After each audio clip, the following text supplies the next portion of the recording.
global warming is connected to consciousness. And that would take a long time to explain, but everything that happens on the Earth, the angle, the axis of the Earth, and our orbit around the Earth, all these things affect how we interpret the one reality that we were talking about. Global warming is nothing new. Of course it's happened before.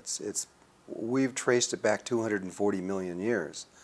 And there's been a cycle going on for a very long time. There's a man named Dr. John Hamaker.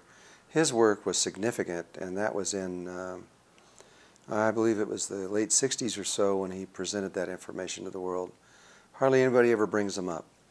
But he went around to ancient lake beds all over the world and took core samples that were 6 inches in diameter and 11 feet deep, and he could see back into about 200 and something million years in these core samples. The tubes of yeah, ice. and they can just read this. And what they discovered is that the ice ages have been very periodic. Basically, the ice ages are about 90,000 years long, and the warm periods are about 10,000. They actually range from about 8 to 12, but they're about 10,000 years long. And so you see, what they found in the lake beds was, you see 90,000 years, approximately, of no pollen, because it's just ice and no growth of plants or anything else like that. And then followed by a little period of 8 to 10, 12,000 years, about 10,000 years long, of where there's pollen, followed by another 90,000 years of no pollen. And it just went like a clock, going down in for millions and millions and millions and millions of years, hundreds of millions of years. And so, sure, this is nothing new. But to say that it's no big deal, when we go from a warm period into an ice age, that's a big deal, because the average temperature of the Earth drops to minus 50 degrees below zero average in 72 hours. And that's been scientifically proven. In 3 days, it drops. And so most of the life on the Earth, if that were to happen, would die, would perish. It's always happened that way. It's part of life. It's the way Mother Earth has set it up. So we can't say it's bad or wrong. It just is.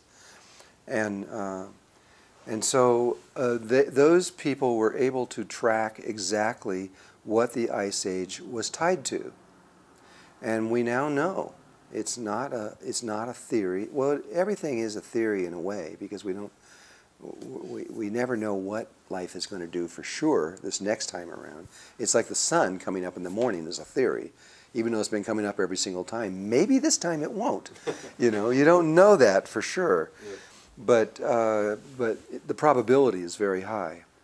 And what John Hamaker found was that the ice ages were tied to minerals, the minerals that are in the dirt. When we can start on the end of an ice cycle. When the dirt all over the Earth, all over the world, runs out of minerals, and it's finite. There's a certain amount in there. When they run out, the trees begin to die, and they get weak, and diseases start coming in. The pine trees here in the United States, they say the beetles are killing them. It's not the beetles. If you go deeper into that, there's 6 diseases hurting those trees, and those trees their immune systems are getting weak, and the beetles just come in and finish them off. But if they were healthy, the beetles wouldn't be able to do this. And so, when the trees begin to die, the forest fires begin to happen, and every acre of trees, just an average acre